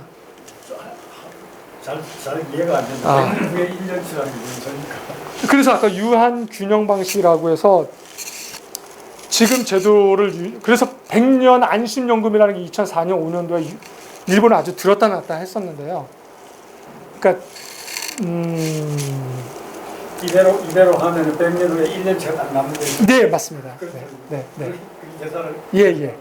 100년 후에 1년치만 딱 남도록 계산한 겁니다. 왜냐하면 들어올 돈은 이미 우리가 2004년도에 약속을 해버렸어요. 여기서 더 이상 올라가지 않는다라는 걸 약속을 해버렸어요. 근데 그 사이에 오를 수 있는 거는 경제 성장에 의한 임금 상승 밖에 없어요. 근데 이제 깎여야 될 요인들이 많이 있는 거죠. 왜냐하면 아까도 기대요금이 100% 아까 늘어날 추세고요. 그 다음 경제가 안 좋으면 피보험자 감사할 거니까 이런 부분들이 커지면 기금을 쓸 수밖에 없는 상황이 돌아야 할 거 아닙니까? 99년째는 한 번도 안 낼 수도 있겠네요. 100년 후에 1년치를 안 나누기 위해서. 예를 들어서. 예. 그러니까 극단적으로 얘기하시면 그럴 수 있습니다. 예를 들면 어떻게 됩니까? 기대 연명 우리가 예측한 것보다 어마어마하게 진정된다거나 100세 이상의 사람들이 몇천 몇 명이 막 갑자기 늘어난다거나 뒤집으면 또 이제 반대로 인플루엔자가 돌아가지고 예를 들면 노인들이 이제 연금 쓰는 막 그럴 수가 있어서 예. 아이고 제가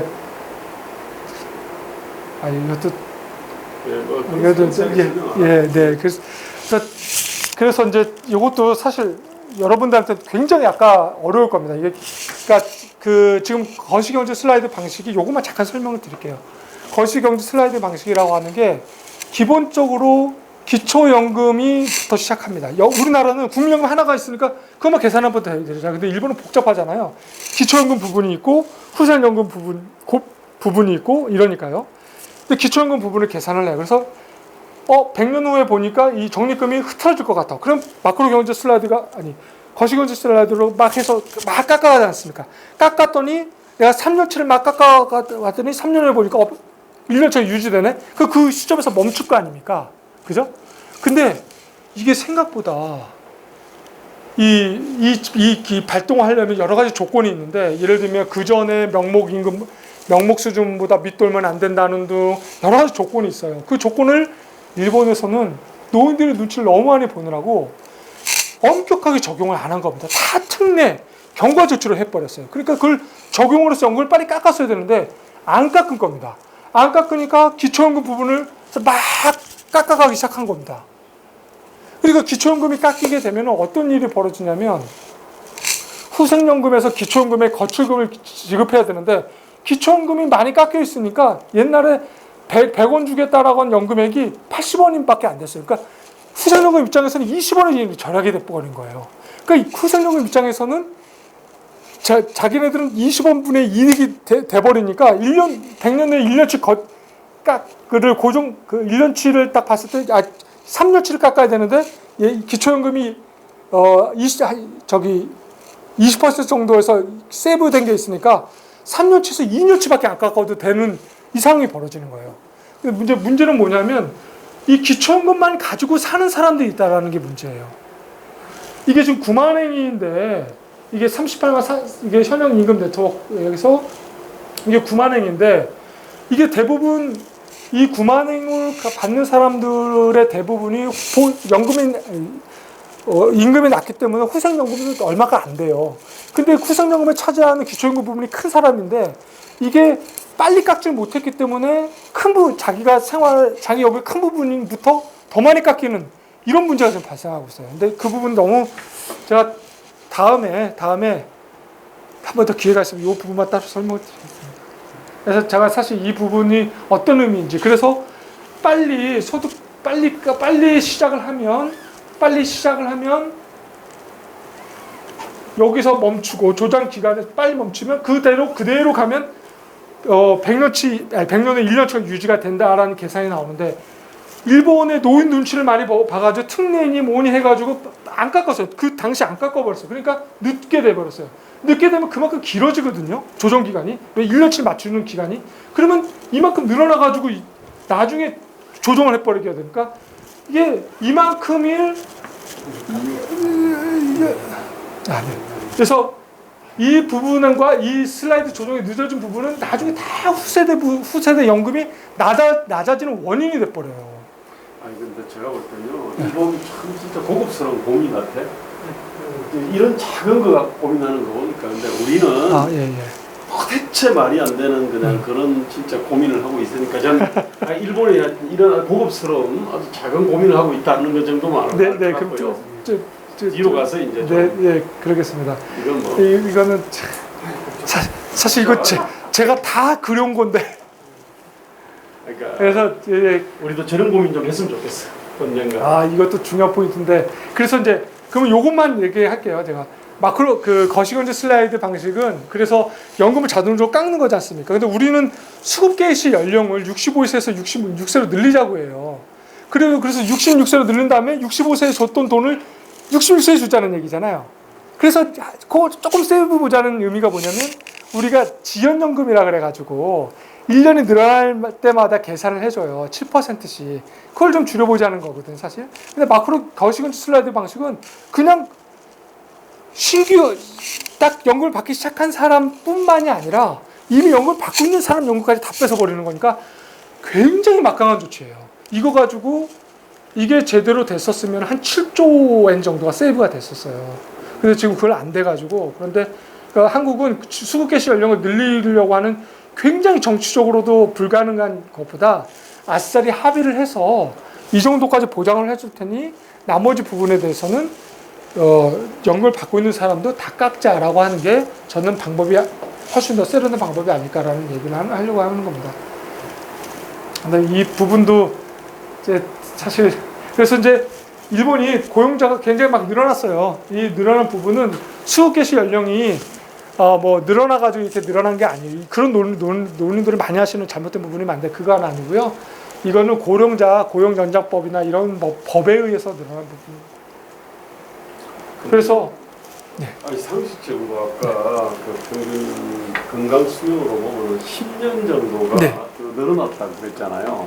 젊어졌어. 그렇다고 한다 그러면은 사실은 이게 그 65세라고 하는 노인 기준 연령 있지 않습니까? 이놈도 뭐 10년 아니라도 한 5년 정도로 확 그냥 뭐 이렇게 늘리자. 네. 그에 따라서 여러 가지 연금 시스템을 만들자라고 얘기할 수 있는 거 아니에요? 예, 근데 예. 그런 얘기는 일본에도 없나요? 있습니다. 우리나라 정도의 수준으로 있습니다. 있는데 그게 참 어렵지 않습니까? 그게 쉽지가 않고 눈치 보는 거죠. 눈치 보는 거고 이제 우리나라도 그렇습니다만 65세 맞춰서 제도 설계가 되어 있는 게 한두 개가 아니지 않습니까? 최저임금하고 마찬가지로 그래서 그걸 하나를 틀면은 너무나도 어렵기 때문에 그래서 이제 그러니까 자연스럽게 이게 포인트인데요. 자연스럽게 재정을 아끼자라고 해서 연령을 늘리는 게 아니라 당신은 젊습니다. 그러니 일하십시오.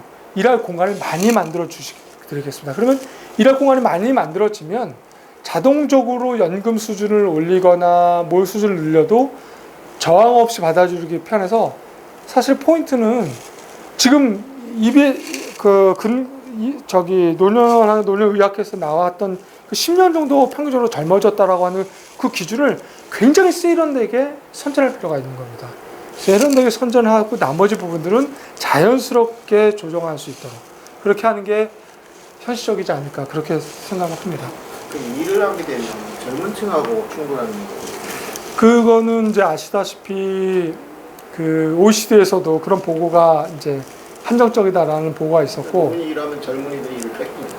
예, 근데 이제 그게 아마 산업별로 좀 다를 것 같고, 왜냐면 노인들과 젊은 사람들이 부딪히는 영역이 있을 거고, 그렇지 않은 영역이 있겠죠. 근데 이제 우리 한국 같은 경우에는 규제 개혁을 그래서 빨리 해서 ICT 기반의 여러 가지 이 신산업들은 노인들이 못하지 않습니까? 거기서 일자리를 만들고, 그래서 이제 조정을 해야 되는데, 천장을 딱 정해놓고 이 안에서 밥그릇 싸움 하는 건 저는 문제가 있지 않나.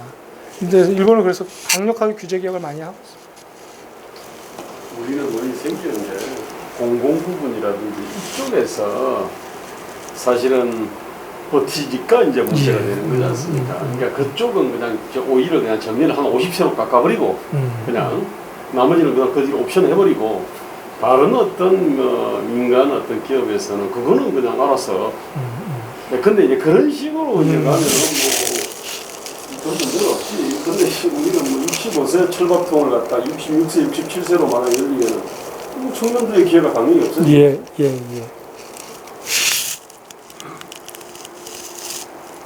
그래서 이제 그 가장 큰 시사점은 이제 정치 리스크, 이제 매 5년마다 찾아오는 재정 재계산이라고 하는 정치 리스크를 피할 수 있고, 두 번째로는 수급 개시 연령이라고 하는 굉장히 좀 고전적인 방식이 아니고 막 거시건지 슬라이더라고 하는 방식인 신규 재정, 즉 65세 시점된 사람을 66세로 옮겨가고 나머지는 아무것도 못 건드는 그런 원시적 방법이 아니고 이미 연금을 받고 있는 사람들까지 다 건들 수 있는 방식으로 가야 된다. 그 방식이 아까 말씀드린 거시경제 방식이다라는 얘기고요. 전 그건 강력히 들어가야 된다고 생각하고 있고요. 그것이 2015년도군요. 한나라당 연금개혁 안에 있습니다. 그러니까 물가상승률만큼을 빼자라고 하는 부분이 있거든요. 근데 저는 그 부분은 굉장히 약하다고 생각합니다. 그럼 이제 통합인데요. 이미 이제 이게 제 1차 통합이라고 얘기한 이유가 아까 말씀드렸듯이 이제 그 전에 85년 이전에 다 각각이었어요, 제도가. 우리나라처럼. 근데 국민연금 정액제, 나머지는 후생연금도 이 부분, 점선 부분까지 정액, 이렇게 있었는데 이거를 정액 부분을 다 이쪽으로 떨어뜨린 거죠. 그 다음에 나머지 윗부분만 니네가 알아서 어떻게 해. 뭐 이런 식으로 정해진 거죠. 그다음에 2015년 10월에 폐지된 공제연금 이제 세 가지인데 피용자 대상이었기 때문에 이 기본적으로 후생연금에 다 맞추도록 되어 있습니다. 제가 시간이 없어서 표로 정리해 온 게 있습니다. 이걸 보시죠. 네. 이제 일어나 전에는 없었던 거 있었던 것들을 제가 정리해 왔습니다. 피보험자 기간이 후생연금에 맞춰주고요. 금액 산정 기준도 국가공제는 평균 보수 월액 뭐 비슷했지만 이건 평균 급여액이었고 평균 표준 급여액이었고 막 이런 뭐 여러 가지 자기네들 사정에서 좀 우리나라도 사실 아시다시피 뭐 낮은 기준소득 월액으로 맞춰집니다만 이제 그거를 평균 표준 보수액으로 표준 보수액이 있는 것을 다 평균하면 평균 보수액이겠죠.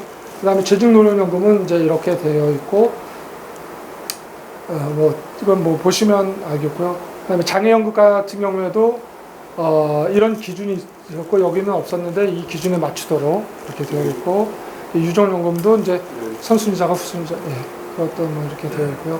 그다음에 이제 3층 직역가산, 이게 아마 제가 공무원연금이나 사학연금도 조정을 하려면 결국 이거밖에 없지 않나 뭐 그런 생각을 좀 합니다만, 이미 이제 얘네들은 이렇게 많아요 사실은. 퇴직금 수령 한 1억 정도 우리나라 돈으로 되고요. 기업연금 같은 한 1억 5천 정도. 그러니까 이건 인사원에서, 일본 인사원에서 조사, 인사혁신처 같은 데서 조사한 거고요. 공무원은 퇴직수당이 이렇게 많았습니다.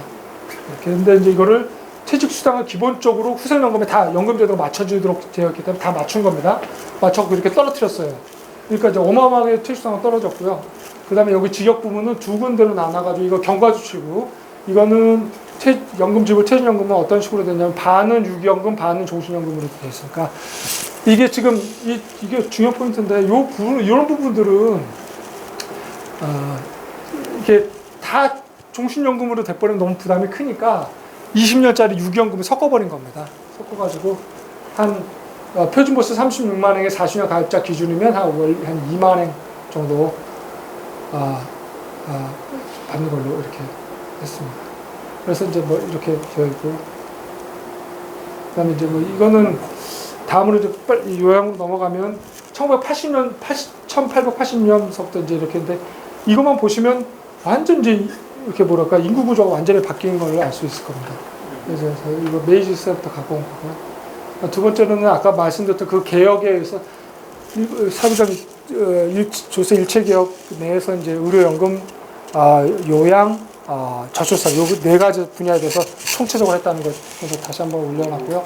그다음에 이제 국민의 보고서인데, 이 보고서 굉장히 중요한 의미를 많이 갖고 있어요. 그래서 저는 이 보고서를 웬만한 사람들이 다 번역해서 좀 읽었으면 좋겠다라고 생각하는 사람인데, 특히 가장 중요한 포인트 중에 하나가 더 이상 질병 구조가 바뀌었고 그 질병 구조를 병원 완결형에서 지역 완결형으로 바꿔야 된다라는 거 굉장히 중요한 포인트예요. 그러니까 일본은 이미 의료 요양은 지역 베이스로 갈 거고, 그 지역, 그러니까 최종 사망지가, 우리는 저 우스운 얘기입니다만 대학병원이 장례식장까지 갖고 있잖아요. 근데 일본은 분리되어 있잖아요. 그래서 한국은 병원은 이꼴 치료도 하는 곳이지만 죽는 곳으로 생각해요. 근데 일본 사람들은 병원은 그냥 치료하는 곳이에요. 그냥 죽는 곳은 따로 있는 거예요. 근데 그래야지만 호스피스라고 하는 것이 지역에서 정착될 수 있는데, 우리나라는 그 인식이 아직 굉장히 부족한 것 같아서, 여하튼 이제 굉장히 좋은 내용들을 다 담고 있어요. 그래서 이제 개혁 기초라든가 뭐 그러니까 뭐 기능 문화와 네트워크, 아까 말씀드려야 될 부분인데, 제가 특히 이제 우리 그 원격의료하고 좀 관련 지어서 제가 설명하면, 의료와 개의 연계 및 지역 포괄 케어 시스템이나 네트워크를 붙입니다. 그러니까 커뮤니티 케어라고 하는 게 다른 게 아니고 지역에 있는 자원들을 연결하는 겁니다. 그래서 이런 자원들을 연결을 하겠다라는 겁니다. 그래서 이제 지역 포괄 케어 시스템이라고 하는 두 가지인데, 하나는 커뮤니티, 두 가지가 혼합된 거고요. 그 혼합은 각 지역마다 다 제각각이라는 거예요. 그래서 커뮤니티 케어는 하나의 정형화된 모델이 있는 게 아닙니다. 저희 그걸 좀 공무원들하고 되게 많이 부딪혀서 했는데, 단장들하고. 그래서 이제 그 커뮤니티 케어 선도 사업을 하겠다고 지역을 뽑아왔어요. 근데 지역을 제가 보면 왜 이 지역을 뽑았냐고 하면 설명을 못해요. 그 국회의원들이 있는 지역을 뽑은 거냐고 설명을 못해요. 왜냐하면 그 지역을 대상으로 할 때 그 지역에 단지가 있는지 없는지, 농촌형인지 도시형인지 도농 복합형인지, 그 지역의 특성에 따라 이게 다 다르게 조합을 할 수가 있거든요. 그러니까 1000개가 나올 수 있고 10,000개가 나올 수 있고, 거짓말해서 10만 개도 나올 수 있는 겁니다. 정형화되어 있는 게 아닙니다. 그러니까 선도 사업을 할 때는 정확하게 표본 표출을 잘해야 돼요. 그런데 그런 작업이 굉장히, 그 다음에 그 인테그레이트드, 그러니까 의료와 요양과 주거, 돌봄, 보통 5개라고 하거든요. 의료, 개호, 주거가 굉장히 중요한 영역입니다. 그 다음에 돌봄, 생활지원 서비스, 도시락 배달이라든가 세탁 이런 것들이 분절 없이 단절 없이 지역 내에서 유기적인 결합체를 갖고 있는 걸 지역 포괄 케어 시스템 또는 한국에서 커뮤니티 케어라고 합니다. 근데 커뮤니티라고 하는 단어 자체가 저쪽 조셉 베이스로 쓰는 서양하고 우리하고 완전히 다른 개념이라서 참 뭐라고 저도 하기가 좀 뭐한데 식김주영 국회에서는 왜 커뮤니티라는 말을 쓰느냐 그냥 마을이라고 해라라고 하는데 그건 또 완전 다른 개념이거든요. 보시면 알겠지만 그래서 이제 뭐 어떤 그렇고요. 그래서 제가 이거를 왜냐면 질문 시간에 좀 많이 할애를 하려고 해서 그래서 이제 지금 일본에서는 각 지역마다 굉장히 이런 게 많이 됩니다. 연계 의료 포괄 케어라고 해서 각 지역 우리나라로 치면 요양 서비스 하고 지역의 의료가 연결되어 있습니다. 우리나라는요. 내가 약국가 갔다 온 거 정보가 요양을 받고 있는 사람하고 공유가 안 돼요. 병원에 간 정보가 요양원하고 정보가 공유가 안 돼요. 치매안심센터에서 제가 치매 등급을 받잖아요. 그 동네 바로 옆에 붙어 있는 요양원이나 요양병원의 정보가 하나도 공유가 안 돼요. 근데 무슨 커뮤니티에 기반한 분절 없는 서비스를 하겠다고요? 완전히 지금 다른 얘기를 하고 있습니다. 그래서 일본은 이 돈들은 베이스를 깔아야 되죠. 이거는 수가로 하지 않고 기금으로 합니다. 왜냐하면 의료 수가를 하게 되면 그 그물에 이렇게 고기 몰듯이 몰리거든요. 그래서 그런 효과를 보고 그래서 타겟팅을 딱 해서 이렇게 하려고 하는 계획서를 내고 이렇게 연계를 하려고 하는 그 지역 내에서는 기금 이 연계에 드는 비용의 일정 부분을 지원해 주겠다라고 타겟팅을 하려고 해서 기금을 하는 겁니다. 그리고 기금이라고 하는 게 아시겠지만 1년 사업이 아니라 2, 3년 사업일 수도 있고 다년도에 걸친 사업일 수도 있으니까 이런 걸 하고 있습니다. 이건 사실 제가 많이 공부한 분야이기도 하고 제가 굉장히 지금도 관심이 많이 드는 분야라서 더 자세히 설명을 드리고 싶긴 한데 그래서 이제 이런 데이터를 제가 인터넷에서 다 찾아봤어요. 그래서 근데 연계를 한다라고 하는데 어떤 연계가 주로 되는 거냐? 저는 아직 이런 게 데이터를 본 적이 없는데 여하튼 병원하고 이제 뭐 병원의 연계다. 그다음에 질병 연계다. 뭐 그다음 재택의료나 개호하고 연계하고 있다. 그다음에 원격 진료를 하고 있다. 3% 부분. 그다음에 뭐 구급 의료하고 연계했다. 이런 다양하게 지금 연계를 그 지역에 맞는. 왜냐하면 그 지역에 종합병원이 있느냐 없느냐가 굉장히 또 중요한 포인트가 되거든요. 다 달라요. 그래서 그래서 그 지역이 자기가 고민하게 됩니다. 근데 시정촌에 그런 능력이 없으니까 보험자를 도도 부여는 올려버린 거예요. 건강보험을. 그리고 재정 능력이 도도 부여는 시정촌보다 많으니까. 그래서 올려서 의료 계획, 전달체계 계획과 이런 계획을 한꺼번에 너희들 마음대로 너희들의 사정에 맞는 걸 해라. 해서 만들면 국가에서 기금 형태로 돈을 주겠다라고 하는 겁니다. 이게 일본의 지역포괄 케어 시스템의 사실은 핵심입니다. 그래서 이제 그 다음에 이거는 이제 소장님께서 최근에 그 한국의 강원도에서 하는 건데 오늘 조선일보에서 재밌는 기사가 났지 않습니까? 원격글을 한다면서 오지 강원도 같은 데만 하는 거. 근데 원격이라는 말은 오지에서 하는 게 맞아요. 그래서 그 기사 제목은 제가 잘못된 것 같은데 여튼 일본에서는 원격과 온라인 진료를 구별합니다. 그래서 예전부터 원격 진료를 했고요. 당장 지금 제가 여기 있습니다. 저 옆에 있는 병원 진료소하고 제가 진료를 하고 싶어요. 근데 다리가 아파가지고 못 가. 그러면 온라인을 할 수가 있습니다. 근데 초면에는 초진을 하고 재진할 경우에 온라인을 어떻게 할 것이고 당신이 접속하는 회사들이 일본에서는 엄청나게 많이 만들어졌어요. 그래가지고 내가 그 병원에 안내를 받았던 그 병원에서 재진할 경우 거기 들어가면 이미 약속된 시간에 딱 의사하고 상담이 됩니다. 그때 원격 진료가 되는 거예요. 아니요, 죄송합니다. 그때 온라인 진료가 됩니다. 그래서 온라인 진료를 지금 젊은 사람들이 많이 이용해요. 어떤 질환에 이용하는지 제가 찾아봤더니요. 저도 이런 부분 되게 재밌더라고요. 그래서 일본은 일본은 의사법이거든요. 우리는 의료법인데 의사법에 대면 진료 이런 원칙이 없어요. 근데 한국은 잘못 만들었어요, 법이. 게다가 34조에 보면 원격 진료가 따로 만들어 있어요, 의료법에. 그러니까 이게 참 이렇게 의료법을 전체적으로 건들지 않으면 안 되는 구조적 문제가 있는데 일본은 법을 안 건들고도 지침해서 할 수 있습니다. 그래서 했던 거고요. 그 다음에 이제 온라인 진료는 이렇게 다 되어 있고도 그 온라인 수준을 장려하는 경우는 이제 이렇게 되어 있고 원격 건강 의료 상담은 적용이 안 되는 걸로, 요건 일부만 적용이 되는 걸로 이렇게 되어 있습니다. 그 다음에 이제 적절한 실시에 관한 지침인데 환자 합의와 본의 확인은 이렇게 하는 거고요. 그래서 반드시 그 화면에는 당신 의사라는 게 비춰져야 되고 뭐 여러 가지 세부 지침 조항들이 있어요. 그래서 이제 진찰 방법하고 이렇게 있고요. 그다음 대상 질환도 한국에서 자꾸 이제 개념이 잘못됐다. 즉 일본에서 원격이란 말 잘 안 쓴다고 말씀드렸어요. 온라인 진료라는 거 이미 포퓰러 되어 있고요. 두 번째는 조선일보나 중앙일보에서 뭐 모든 질환이 다 되는 것처럼 얘기하지만 그렇지 않습니다. 질환이 정해져 있어요. 이런 질환들로 지금 한정되어 있고 계속해서 점차적으로 늘려가고 있습니다. 그래서 한정적이고 문제점은 이제 낮은 신청률이에요. 이게 우리가 내 진료소인데 나는 온라인 진료 하겠습니다라고 신청을 해야 되거든요. 근데 신청 건수가 아직은 많지 않아요. 그다음에 이 자유진료도 일부는 보험진료가 자유진료가 있어요. 그래서 혼합진료 금지 원칙이라는 게 있는데 우리나라 치면 비급여라고 생각하시면 임의비급여라고 생각하시면 됩니다. 근데 예를 들면은 지금은 알레르기 피부염이나 제 애기 있지만 알레르기 피부염이나 비염, 만성위염, 비만, 뭐 수면 중에 무호흡증 이런 것들은 병원에 두 번째부터 안 가도 되잖아요. 진찰 받으면 되잖아요. 이런 수요들은 아직 이거 대상 질환에 들어가 있지 않아요. 그러니까 결국은 이게 낮은 거예요. 근데 앞으로 이런 수요들이 빨리빨리 들어가면 온라인 진료는 저는 급속하게 확산될 거고 그래야 된다고 생각합니다.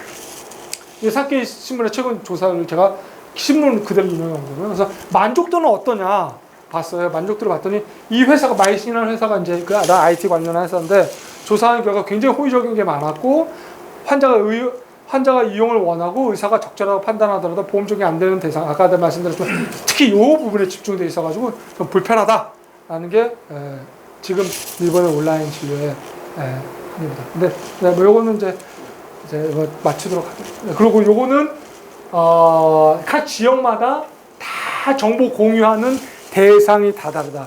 근데 지금 추세는 뭐냐? 지금 추세는 재택의료나 재택 요양을 강조하는 추세고 호스피스를 강조하고 터미널 케어를 강조하는 병원이 아니라 지역에서 강조하는 추세라 일본은 우리나라 비교하지 못할 정도로 왕진 서비스가 활발합니다. 그래서 웬만한 병원 진료소 1차 진료소 가잖아요. 그럼 수요일 날은 왕진 때문에 오늘 하루는 휴진합니다라는 게 되게 많아요. 그 왕진 의사들은 왕진을 다닙니다. 그러니까 그런 게 잘 되어 있는 지역들은 자기 지역에 맞게 너희들의 요양 서비스가 얼마든지 연계해라. 그러면 연계가 되어 있으면 내가 평가를 해서 기금을 주겠다. 이런 겁니다. 그러니까 지역마다 다 달라요, 서비스가. 네. 그다음에 그래서 이 특징은요. 이제 이건 제가 그냥 고민한 건데요. 그 일본적 특성, 즉 아까 제가 설명을 띄워나왔습니다만 우리가 영국, 캐나다, 호주처럼 조세 기반으로 하는 나라도 아니고 독일, 프랑스처럼 병원이 공적 자원으로 있는 나라가 아니거든요. 근데 이제 그런 것들이 일본적 특성, 그러니까 민간 자본 중심으로 구축되어 있는 전달 체계를 한국도 마찬가지인데 이러한 상황에서 단일 보험자 베이스로 접근하는 것이 어떠한 더 고민을 할 필요가 있느냐라는 거하고 또 하나는 우리가 8K든 5G 환경에서 8K라는 것은 아시다시피 확대를 해도 화상도 안 떨어지는 거거든요. 근데 그런 기술을 충분히 갖고 있는데도 불구하고 우리는 안 하고 있다. 정말 이건 나태하다. 그 다음에 커뮤니티 케어 선도사가 조기 연계를 빨리 지금 우리 선도사가 하고 있으니까 다른 무엇보다는 빨리 이런 환경하고 좀 매칭돼서 젊은이들이 이쪽에서 좀 일을 했으면 좋겠어요. 저는 답답해 죽겠어요. 그 다음에 의료 채널 개편 작업 언제 시작할 거냐 이런 겁니다. 이상입니다.